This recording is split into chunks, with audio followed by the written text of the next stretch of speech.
사람들은 일을 하기도 하고 또 쉬기도 합니다. 사람들은 일을 하는 것을 대체적으로 힘들어합니다. 물론 일이 재미있을 때도 있습니다. 적성과 은사에 맞으면 일하는 것이 재미있습니다. 하지만 오래 일을 하다 보면 일이 힘이 들기 마련입니다. 하나님께서도 땀을 흘려야 먹을 것을 먹을 수 있다고 하셨습니다. 노동을 해야 생계를 유지할 수 있습니다. 한편으로 사람들은 쉼을 갈망합니다. 일하지 않고 편히 쉬기를 원합니다. 그래서 사람들은 경제적인 자유를 꿈꿉니다. 젊은 시절에 평생 쓸 돈을 다 모아놓고 그리고 나머지 기간은 여행을 다니면서 자기가 하고 싶은 일들을 하면서 쉬기를 원합니다. 그런데 일을 하지 않고 쉬기만 하는 것이 정말 행복한 삶인지 생각해 보아야 합니다.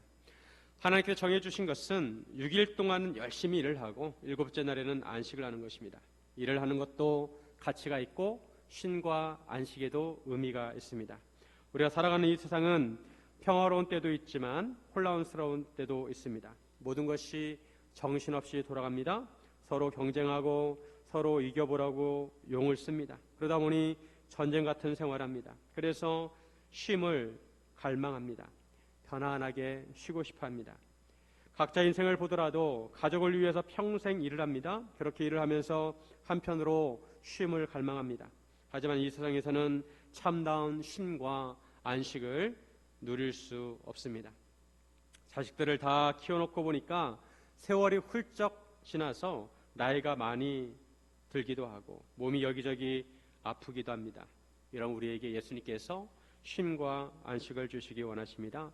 우리가 예수님께 주시는 쉼과 안식을 누리기 위해서 어떻게 하는지 함께 나누기를 원합니다. 첫째, 예수님께 해답을 구해야 합니다. 우리 인생을 살면서 많은 의문과 고민을 가지고 살아갑니다. 우리가 모르는 것이 너무 많기 때문입니다.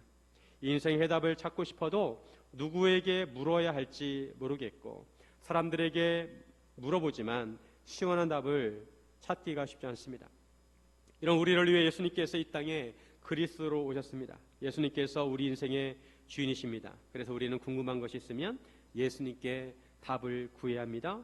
다른 대상에게 답을 구하면 오답이 나올 수 있습니다. 예수님께 해답을 구해야 합니다. 세례요한은 예수님보다 6개월 먼저 태어났습니다. 세례요한은 광야에서 예수님의 길을 예비했습니다. 세례요한은 예수님을 하나님의 어린 양이라고 하였고 성령과 불로 세례를 베풀 것이라고 했습니다. 예수님께서 본격적인 사역을 시작하시자 세례요한은 헤롯 안티파스에게 붙잡혀서 감옥에 갇히게 되었습니다. 세례요한은 백성들에게 회개를 촉구했습니다. 회개하라, 천국이 가까이 왔느니라.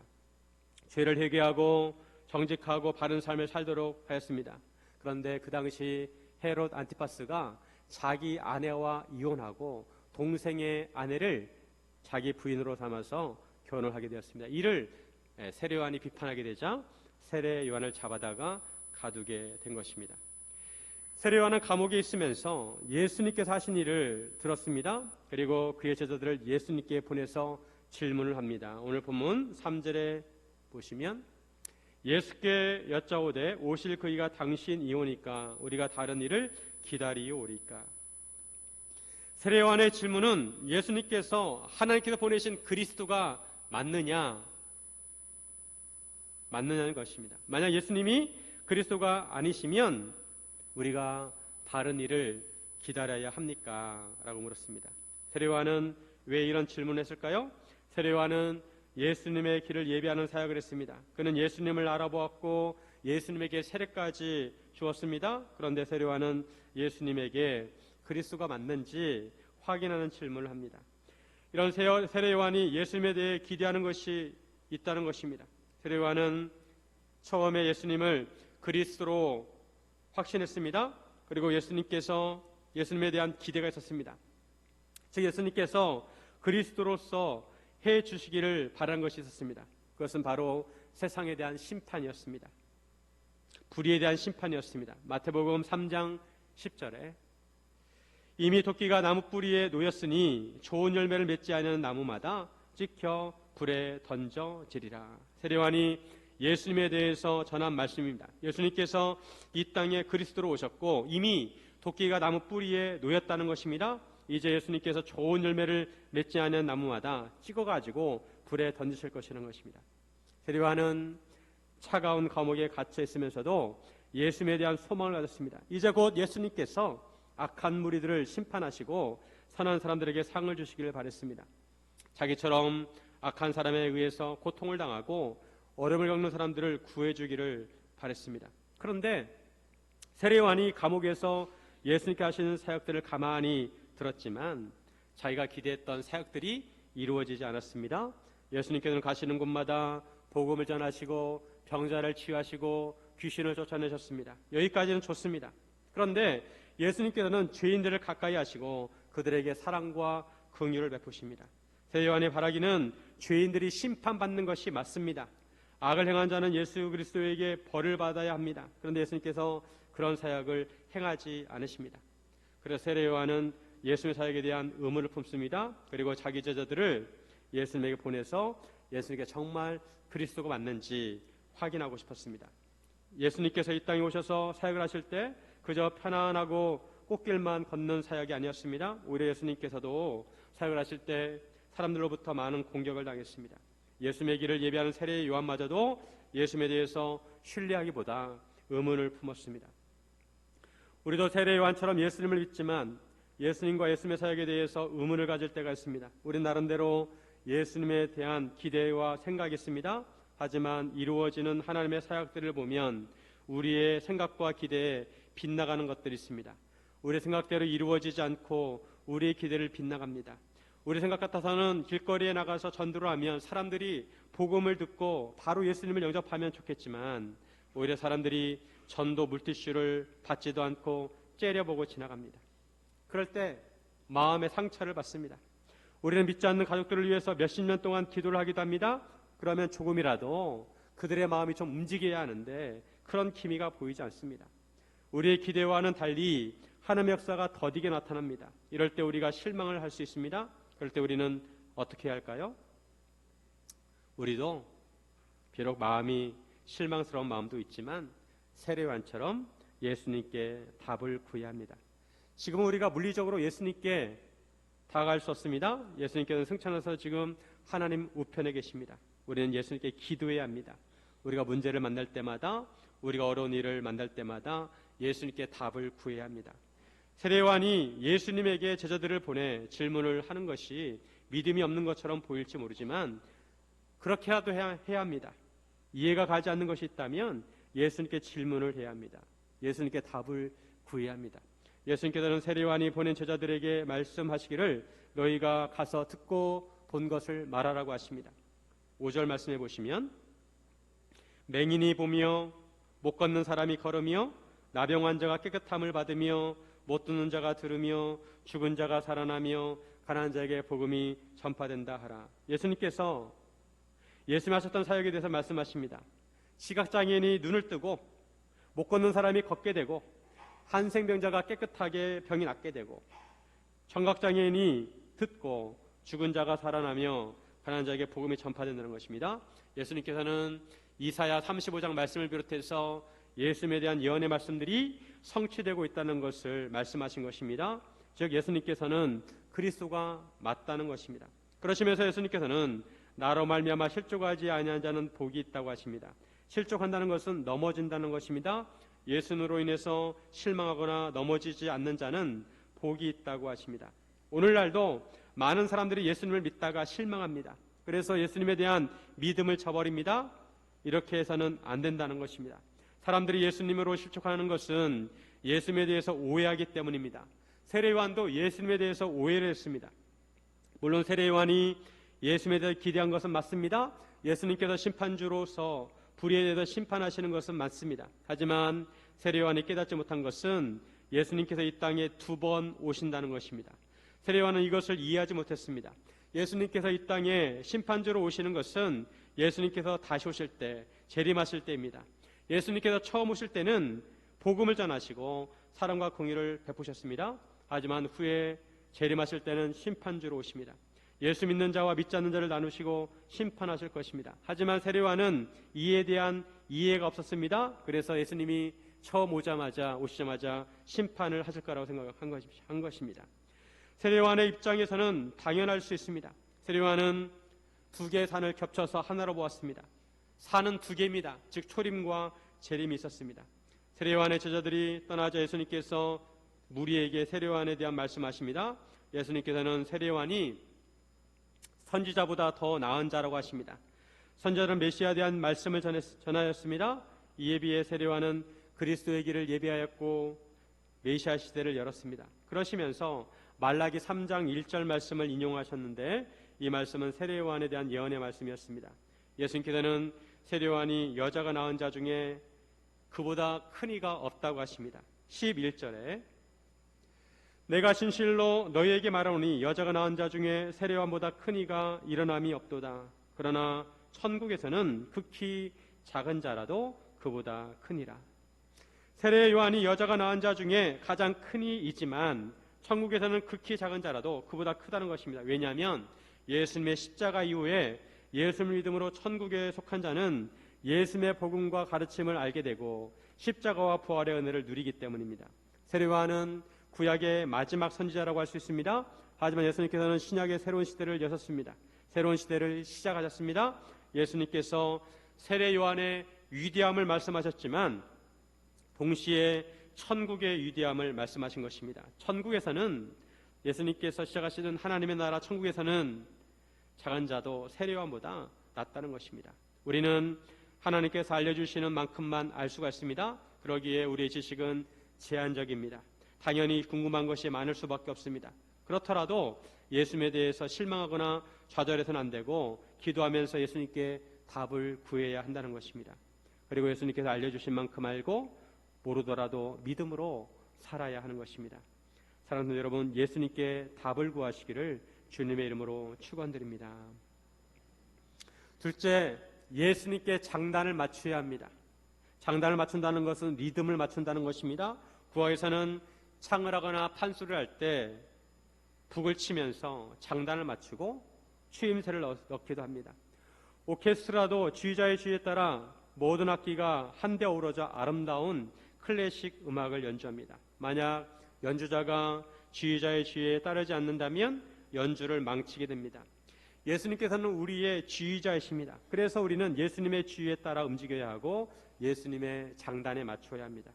예수님께서 예수님의 세대를, 예수님 그 당시의 세대를 비유하시는데 아이들의 놀이에 비유합니다. 우리나라에서도 시골에서 오일장이 있었습니다. 그러면 장에 가서 그동안 농사지은 농산물을 팔기도 하고 필요한 물건을 사기도 했습니다. 어렸을 때 부모님을 따라 시장에 가는 것은 아이들의 즐거움이었습니다. 맛있는 것도 많고 볼 것도 많았습니다. 부모님들은 오랜만에 만난 사람들과 이야기를 나누기도 하고 새로운 정보를 나누기도 했습니다. 아이들은 어른들의 대화에 관심 없습니다. 아이들은 같은 또래 아이들끼리 재미있게 놀고 싶어합니다. 아이들이 장태 앉아 친구들을 부르면서 말합니다. 우리가 너희를 향하여 피를 불어도 너희가 춤추지 아니하고 우리가 슬피 울어도 너희가 가슴을 치지 아니하였다고 합니다. 어렸을 때는 속굿 놀이를 합니다. 어린아이들은 어른들을 모방합니다. 아이들끼리 놀면서 결혼식 놀이를 하기도 하고 장례식 놀이를 하기도 합니다. 친구들이 함께 놀려면 무슨 놀이를 하든지 서로 호응을 해주어야 합니다. 결혼식 놀이를 하면 신랑 신부가 함께 잔치를 하듯이 서로 기뻐하며 노래하며 춤을 추어야 합니다. 장례식 놀이를 하면 우는 척을 하면 슬퍼해야 합니다. 그런데 예수님께서 말씀하시기를 이 세대는 결혼식 놀이를 하려고 피를 불어도 춤추지 않고 장례식 놀이를 하려고 슬피 울어도 가슴을 치지 않는다는 것입니다. 반응이 없다는 것입니다. 이것은 비유입니다. 세례요한과 예수님은 하나님 나라를 위해서 사역을 했습니다. 사역의 방향은 달랐지만 하나님 나라를 위해서 일을 하였습니다. 세례요한은 광야에서 사람들에게 회개를 촉구합니다. 세례요한은 금욕적인 삶을 살았습니다. 광야에서 메뚜기와 석청을 먹으면서 살았습니다. 그리고 금식도 많이 했습니다. 그러자 유대인들이 말하기를 귀신이 들렸다고 비난합니다. 귀신 들린 사람들은 주로 무덤이나 광야에서 살았습니다. 그처럼 광야에 사는 세례요한이 귀신이 들려서 헛소리를 한다는 것입니다. 세례 요한이 강조한 것은 자아를 버리고 회개해야 한다는 것입니다. 이런 세례 요한의 사역이 있은 후에 예수님께서는 제자들과 함께 사역을 하셨습니다. 예수님께서는 금식을 하기보다 동네를 다니면서 죄인들과 함께 먹고 마셨습니다. 죄인들을 찾아다니면서 사랑과 긍휼을 베푸셨습니다. 예수님께서 이렇게 하신 것은 우리가 거듭나야 하고 새 자아로 태어나야 한다는 것입니다. 예수님께서는 이로 인한 기쁨과 자유의 삶을 살 것을 강조하셨습니다. 그런데 유대인들은 이런 예수님을 향해서 먹기를 탐하고 포도주를 즐기는 사람이고 세리와 죄인들을 가까이 하는 친구라고 비난했습니다. 세례 요한이 금식하며 회개를 촉구하면 귀신이 들렸다고 하고 예수님께서 사랑을 베푸시는 것을 먹기를 탐한다고 비판했습니다.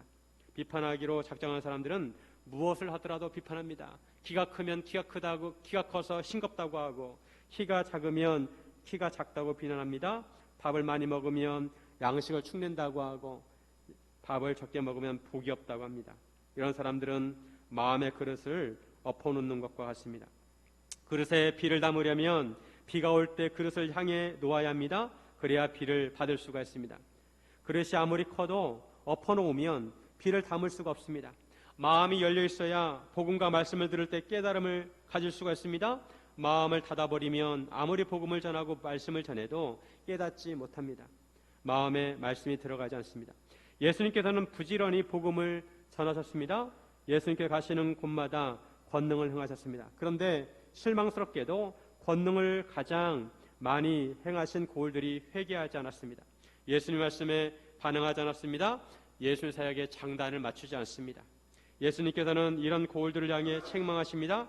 21절과 22절에 보시면 화 있을진저 고라시나 화 있을진저 벳세다야 너에게 행한 모든 권능을 두로와 시돈에서 행하였더라면 그들이 벌써 베옷을 입고 제에 앉아 회개하였으리라. 내가 너희에게 이르노니 심판날에 두로와 시돈이 너희보다 견디기 쉬우리라. 예수님께서는 가버나움을 사역의 본거지로 삼으시고 주변에 있는 마을들을 다니면서 복음을 전하셨습니다. 가버나움 동쪽에는 가버나움이 갈릴리호서 북쪽에 있는데 가버나움 동쪽에 벳세다가 있었습니다. 벳세다는 어부의 집이란 뜻입니다. 그곳에는 물이 얕고 물고기가 많았습니다. 그리고 고라시는 그보다 좀 더 위쪽에 현무암지대인데 돌이 검었습니다. 고라시는 평평한 지대였고 햇빛이 잘 들었습니다. 나무가 많은 곳이었습니다. 가버나움과 벳세다와 고라신을 연결하면 삼각형 모양이 되었는데 그래서 복음의 삼각주라고 부릅니다. 우리가 서구청 사거리나 농협 사거리를 수시로 지나다니는 것처럼 예수님께서는 가버나움과 벳세다와 고라신을 수시로 다니시면서 복음을 전하시고 권능을 행하셨습니다. 그런데 이렇게 예수님께서 많은 권능을 행하셨지만 그들은 회개하지 않았습니다. 고라신은 종교적 자부심이 대단했습니다. 이런 벳세다와 고라신을 향해서 예수님께서 말씀하시기를 화 있을진저라고 하시는 화 있을진저. 그들에게 행한 모든 권능을 두로와 시돈에 행하셨다면 그들이 벌써 베옷을 입고 지에 앉아 회개하였을 것이라고 하십니다. 두로와 시돈은 악명이 높은 곳이었습니다. 아합의 부인 이세벨이 시돈 출신입니다. 시돈은 아수르에 의해서 멸망당했고 천의 요새 두로도 알렉산더 대왕에 의해서 멸망당했습니다. 예수님께서 전하시는 복음을 듣고 예수의 능력을 경험하였지만 회개하지 않는 벳세다 사람들과 고레스 사람들도 멸망한 두로와 시돈 사람들처럼 멸망해야 될 것이고 오히려 그보다 더할 것이라고 하십니다. 또한 가버나움에서 예수님께서 행하신 모든 권능을 소돔에서 행하셨다면 소돔이 오늘까지 있었을 것이라고 하십니다. 즉 소돔도 회개했을 것이라는 것입니다.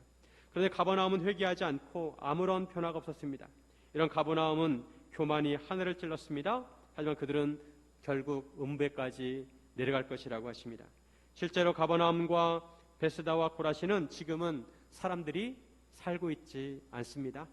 유적지로 남아 있습니다. 그들은 교만해서 예수의 복음을 받아들이지 않았고 회개하지 않았습니다. 예수님께서는 심판날에 소돔 땅이 가버나움보다 견디기 쉬울 것이라고 하십니다. 소돔이 얼마나 악한 도시였습니까? 하나님께서 불과 유황으로 심판하실 정도로 타락한 곳이었습니다. 하지만 복음을 듣고 회개하지 않는 가버나움은 더욱 악하다는 것입니다. 그들은 예수님께서 전하신 말씀에 장단을 맞추지 않았습니다. 복음이 갈급한 곳에서는 복음을 한마디만 들어도 바로 회개가 일어납니다.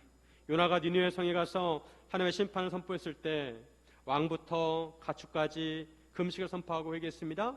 딱 하루만 말씀을 전했는데도 그들은 모두 다 금식하며 회개했습니다. 그런데 복음의 홍수시대에 살고 있는 사람들은 아무리 복음을 많이 들어도 회개하는 마음이 없습니다.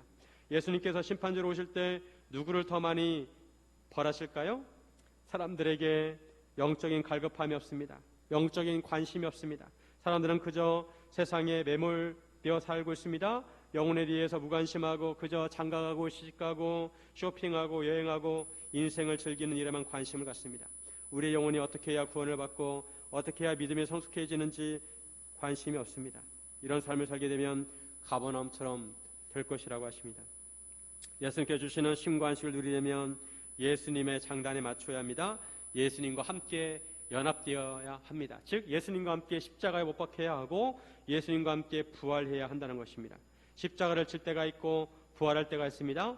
고난의 때가 있고 즐거울 때가 있습니다. 우리는 예수님께서 인도하신 대로 예수님의 기준대로 움직여야 합니다. 바리새인들은 예수님의 장단을 거부했습니다. 예수님의 장단에 맞추어야 예수를 믿음으로 구원을 받을 수가 있는데 그들은 예수님의 기준을 무시하고 자기들의 고집을 꺾지 않았습니다. 예수님의 인도하심을 따라야 합니다. 우리는 앉으라고 하면 앉고 서라고 하면 서고 가라고 하면 가고 멈추라고 하면 멈춰야 합니다. 예수님의 말씀에 순종하고 인도하심을 받아야 구원의 길에 이를 수가 있는 것입니다. 사랑하는 여러분, 예수님의 인도하심을 받으시기를 주님의 이름으로 축원드립니다. 셋째, 예수님의 멍에를 매야 합니다. 예수님께서 예수님의 멍에를 매야 쉼과 안식을 누릴 수 있다고 하십니다.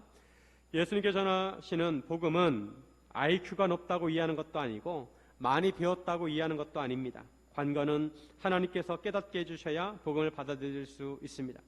하나님께서 선택한 사람만이 복음을 듣고 예수를 믿을 수가 있습니다. 예수님께서 이렇게 말씀하십니다. 25절에 그때 예수께서 대답하여 이르시되 천지의 주제이신 아버지여 이것을 지혜롭고 슬기 있는 자들에게는 숨기시고 어린아이들에게는 나타내심을 감사하나이다. 하나님께서 지혜롭고 슬기 있는 자들에게는 숨기시고 어린아이들에게는 나타내셨다고 하십니다. 소풍을 가면 보물찾기랍니다. 나무 사이나 숲을 사이에 종이쪽지를 숨겨놓습니다. 그 종이쪽지를 찾는 사람은 상품을 받게 됩니다.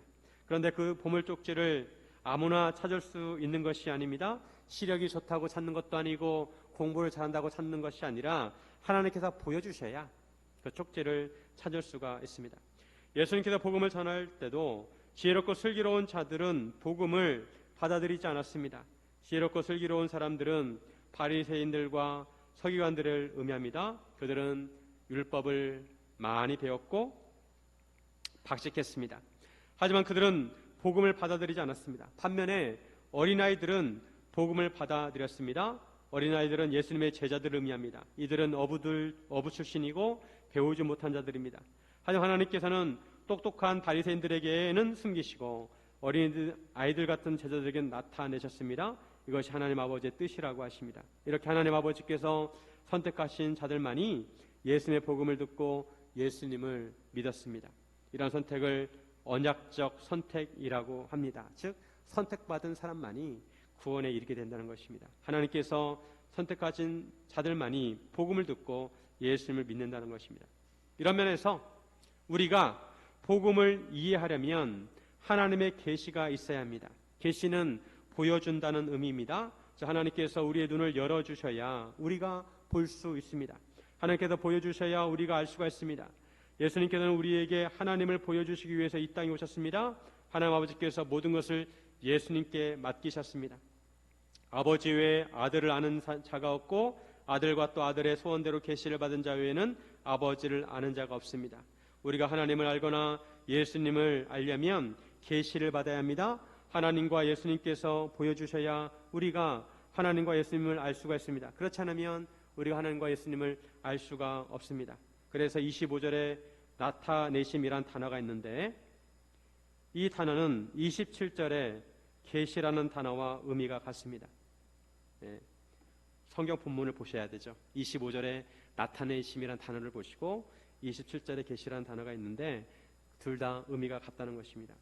예수님께서는 하나님 아버지와 특별한 관계를 말씀하십니다.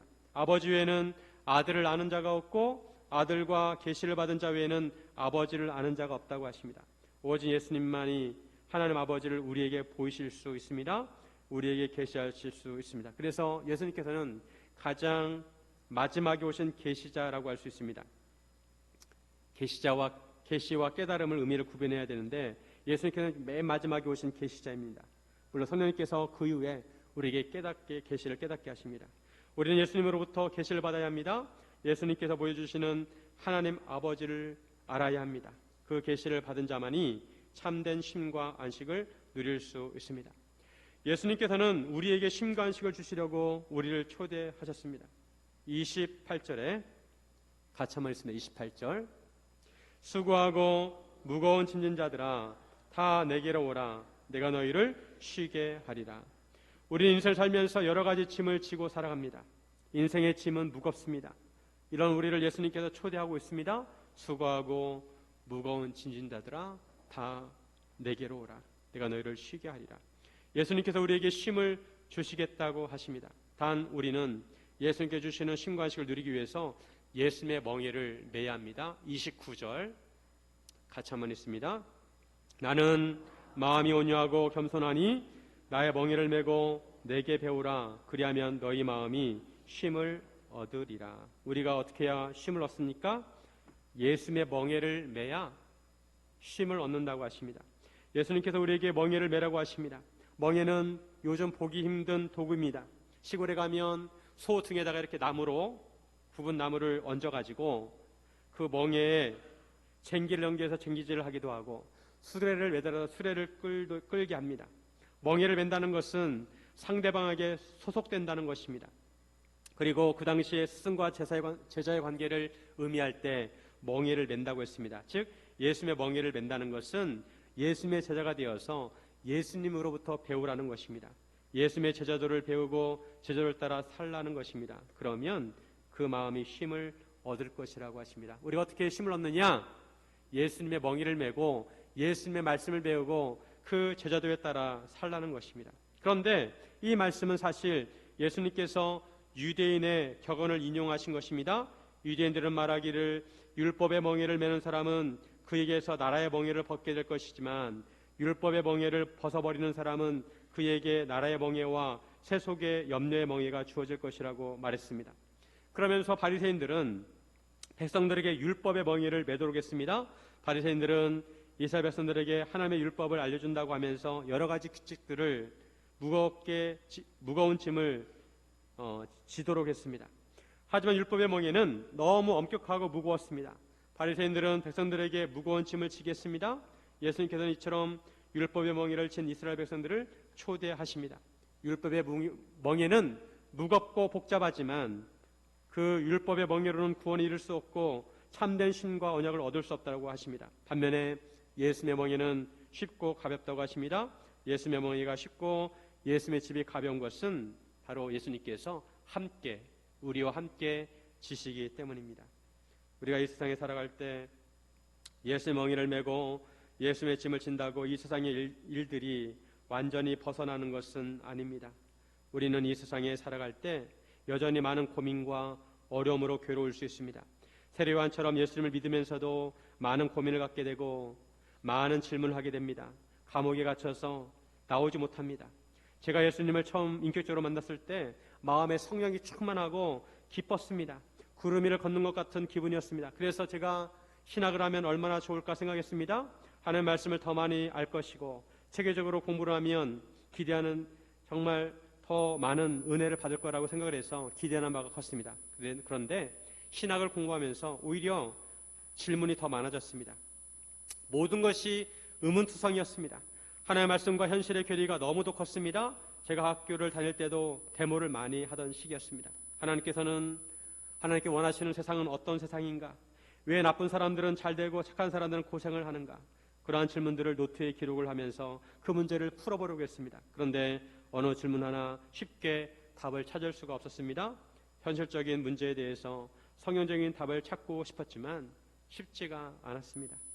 지금도 마찬가지입니다. 우리가 예수를 믿고 믿음으로 살아갑니다. 하지만 여전히 우리 마음에 남아있는 질문들이 있습니다. 우리가 다니는 직장에서 부당한 대우를 받을 때, 행복해야 할 가정에서 폭력을 당하거나 배우자가 거짓말을 해서 괴로울 수도 있습니다.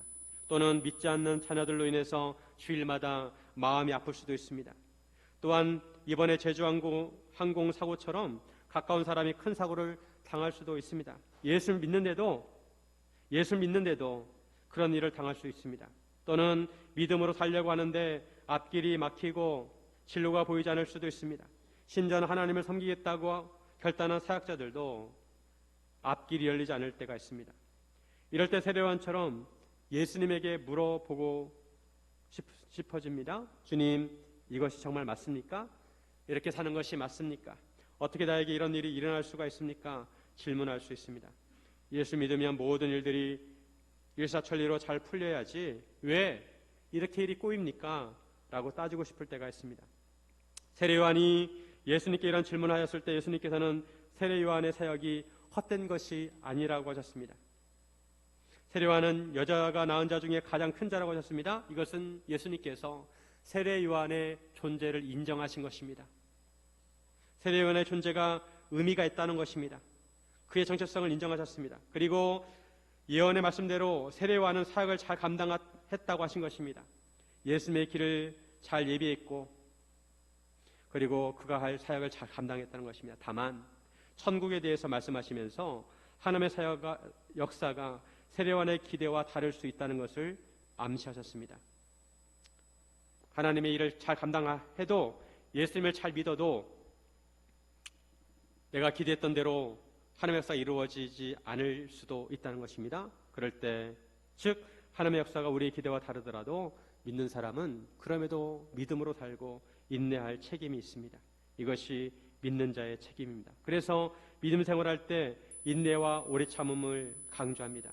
예수 믿는 사람은 오래 참아야 하고 인내해야 합니다. 현실이 우리의 기대와 다르더라도 우리의 믿음이 잘못된 것이 아니고 우리가 지금까지 해왔던 사역들이 잘못된 것이 아닙니다. 그것은 그것들대로 의미가 있습니다. 믿음은 바른 것들의 실상이고 보이지 않는 것들의 증거입니다. 우리 눈에 보이지 않더라도 인내하며 믿음으로 사는 것이 예수님의 멍에를 매는 것입니다. 하지만 예수님께서 우리와 함께 멍에를 매시기에 그 멍에는 쉽고 가볍습니다. 예수님의 멍에를 맨 사람은 예수님처럼 온유하고 겸손해집니다. 우리는 온유하고 겸손하게 예수님의 멍에를 매야 합니다. 사랑하는 성도 여러분, 예수님과 함께 멍에를 매므로 참된 쉼과 안식을 누리시기를 주님의 이름으로 축원드립니다.